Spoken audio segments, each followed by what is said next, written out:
Hilaire, c'était son nom. Le nom de mon mari.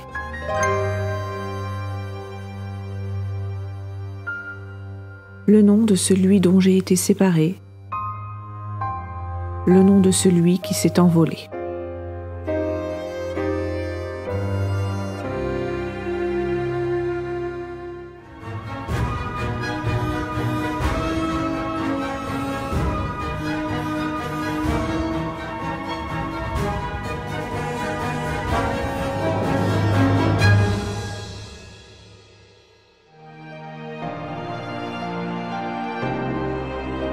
Hilaire est né à Nantes en 1869.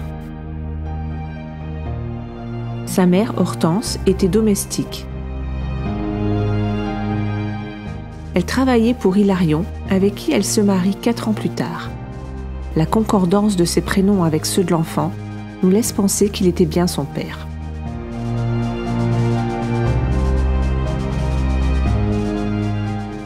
Hilaire a grandi rue des Flandres, en même temps que la Troisième République, de la présidence de MacMahon, puis du gouvernement de Jules Ferry. Mais surtout, il a grandi avec le va-et-vient de tous ces bateaux qui parcourent le monde et qui le font rêver. Il se serait embarqué à 14 ans sur l'un d'eux vers l'Angleterre, sûrement sur la route du charbon de Cardiff.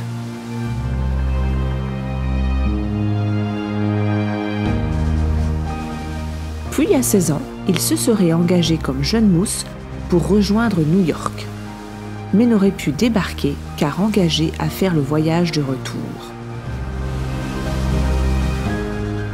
À 17 ans, on le retrouve chez ses parents, rue des Irlandais, avec sa sœur Marie-Louise. Il est alors employé de commerce, peut-être au fameux passage Pommeray comme sa mère auparavant.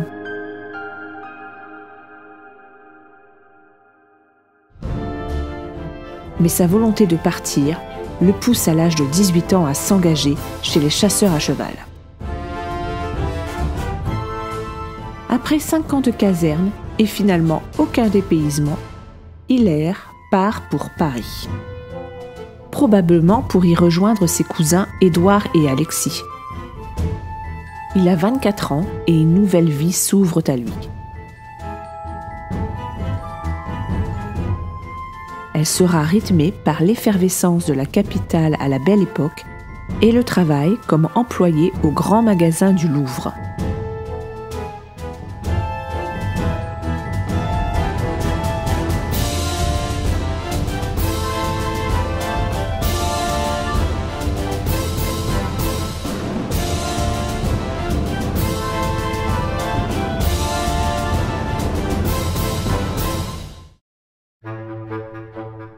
Mais après seulement 8 mois, Hilaire quitte Paris pour Bruxelles.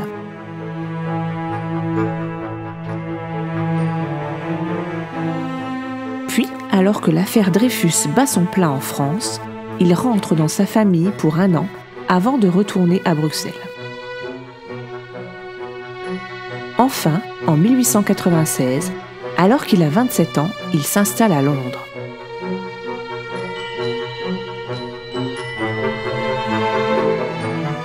Pourquoi Londres?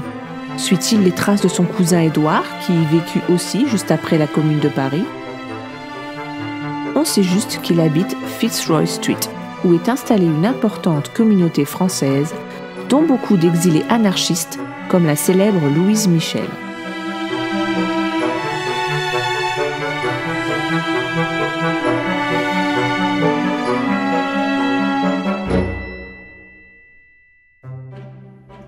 Il rentre au bout de 2 ans, en passant par les services d'immigration d'Anvers, puis rejoint Bruxelles.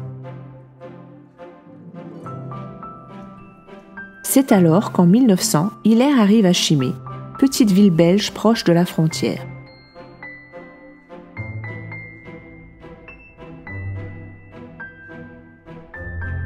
Cherchant du travail comme garçon de café, il fait la connaissance de la famille Potel, qui tient l'hôtel du commerce. Et, à cette occasion, il rencontre une jeune Française, originaire du village frontalier. Elle s'appelle Louise.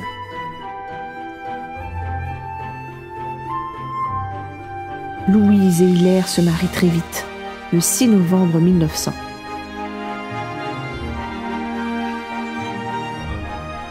Et juste après leur mariage, Hilaire emmène Louise à Namur.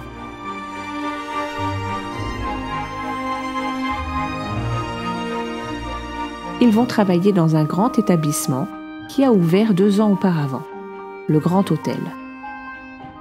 Louise travaillera à la caisse centrale, pendant qu'Hilaire sera maître d'hôtel. Mais leur aventure namuroise ne dure qu'1 an. Ils rentrent au village natal de Louise pour accueillir leur fille, Marie.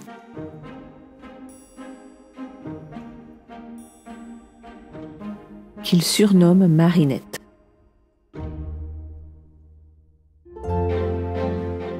Changement radical pour Hilaire qui découvre la vie à la campagne.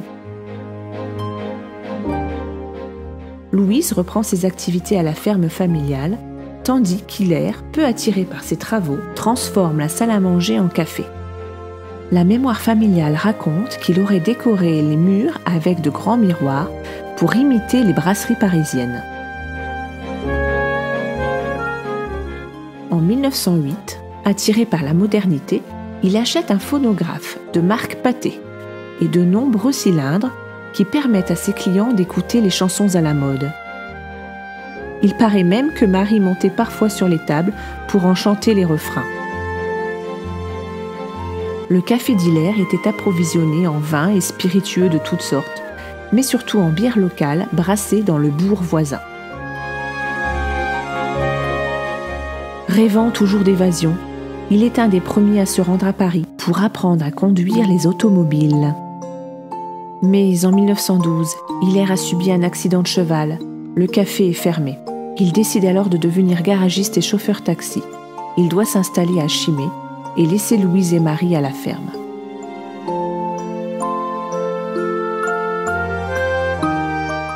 Il investit dans une automobile de marque Clément Bayard qu'il paye 5 000 francs. Les Clément Bayard étaient très répandus au début du siècle. Une usine se trouvait non loin à Charleville-Mézières et une autre à Paris.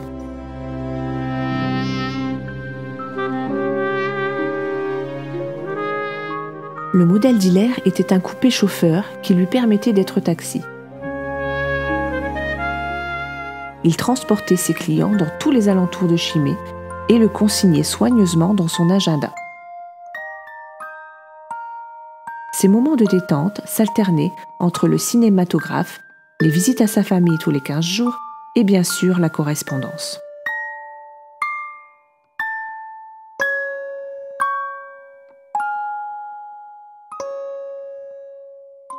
Quand, en août 1914, la nouvelle arrive. La Belgique et la France entrent en guerre. Hilaire, qui a 45 ans, est trop âgé pour être mobilisé. Le 3 et 4 août, est-il allé rejoindre Louise et Marie à l'annonce de cette guerre? On voit sur son agenda qu'il transporte des clients tous les jours jusqu'au 20 août, alors que la bataille de Charleroi a commencé. C'est la terreur en Belgique. Les civils sont attaqués et s'enfuient. Curieusement, le 20, 21 et 22 août, il ne mentionne plus dans son agenda que des kilomètres parcourus. Puis le 24, plus rien. La 5e armée vient d'ordonner le repli. Hilaire prend la route pour emmener soit des civils qui fuient, soit des militaires.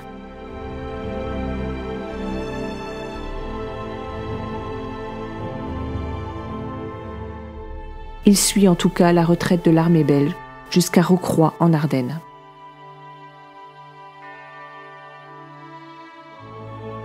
Il n'a pas pu rejoindre Louise et Marie, qui elles aussi tentent de fuir.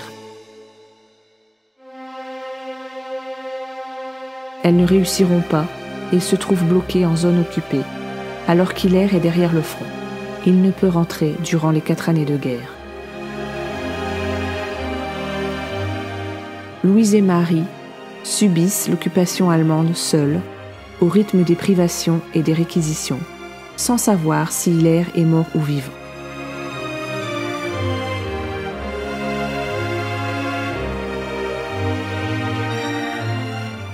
Enfin, en 1917, elles reçoivent un télégramme d'Hilaire, leur disant qu'il est au Mans. l'espoir renaît. Mais pourtant, au lendemain de l'armistice, toujours aucune nouvelle d'Hilaire. Jusqu'à ce début de janvier 1919, où Louise apprend par son ami Anicet qu'il est à Rouen.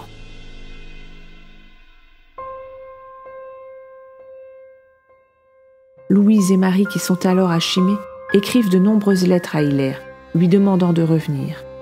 Mais celui-ci explique qu'il ne peut quitter pour l'instant sa place de garçon restaurateur. Il leur demande d'être patiente. Et, en juin 1919, la dernière lettre de Louise lui revient avec la mention « Partie sans laisser d'adresse ».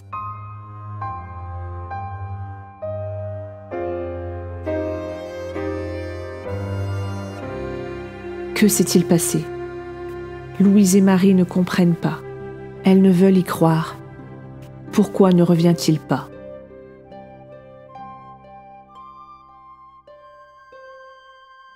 Dans le prochain épisode, nous partirons à la recherche d'Hilaire. À bientôt!